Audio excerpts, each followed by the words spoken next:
मोठी अमावस्या, कारण ज्या वेळेला अमावस्या शनिवार येते त्यावेळेला ती अमावस्या शनिदेवाला समर्पित असते.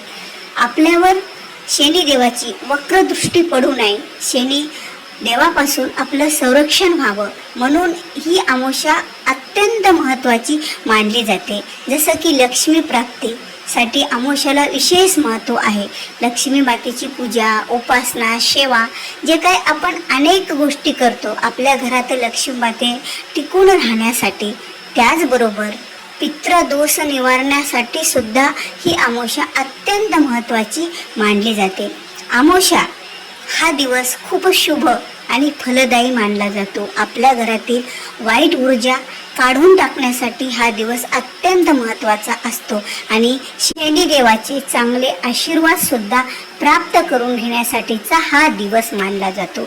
आता अमावस्या हा शुभ दिवस, लक्ष्मी कारक दिवस आणि तसाच हा दिवस उपाय आणि तोडगे करण्यासाठी सुद्धा अत्यंत महत्त्वाचा मानला जातो. बघा, नारळाच्या झाडाला कल्पवृक्ष मानलं जातं आणि नारळामध्ये तीनही देवतांचा वास राहतो. नारळ हा शुभ कार्यामध्ये फोडला जातो, शुभ कार्यामध्ये वापरला जातो. त्याचबरोबर नारळाचे उपाय हे आपल्या जीवनातील अनेक संकटे दूर करत असतो.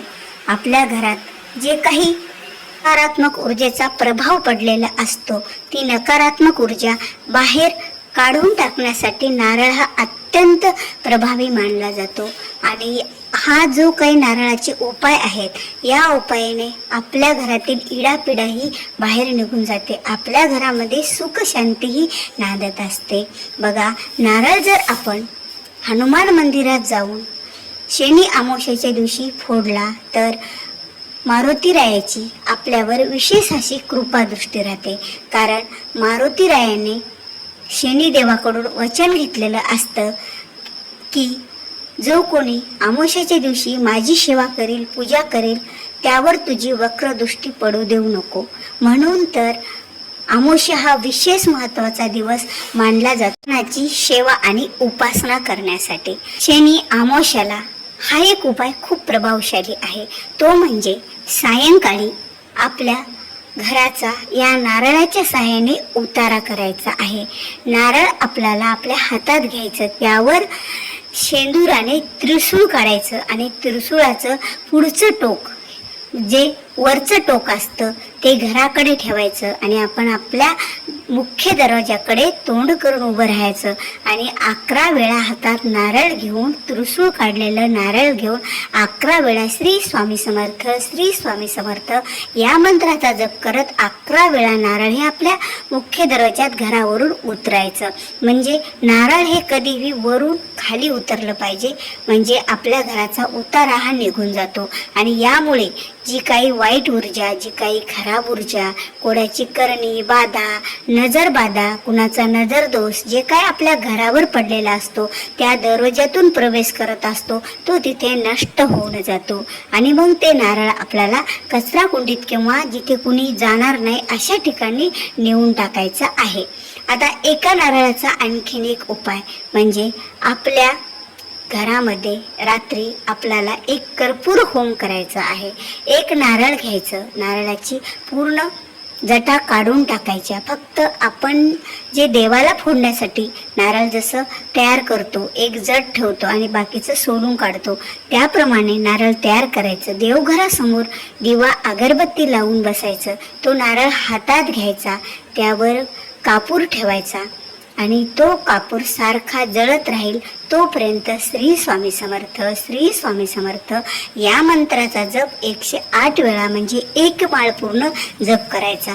पण जप करत असताना हातावरच्या नारळावरचा कापूर हा जळतच राहिला पाहिजे याची काळजी घ्यायची. आणि एक माळ जप झाल्याच्या नंतर तो कापूर शांत झाल्याच्या नंतर तो नारळ आपण खाली ठेवून द्यायचा देवासमोर.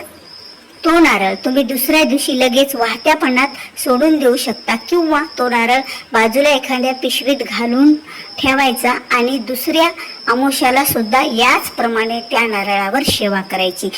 जर पहिल्याच उपायामध्ये पहिल्याच वेळेस पहिल्या अमावस्याला हा जर नारळ तुमचा फुटला असेल, चिरला असेल, कापूर जळण्याच्या तेव्हा तर तो नारळ तुम्ही वापरू नका, त्याला प्रवाहित करून टाका पाण्यामध्ये.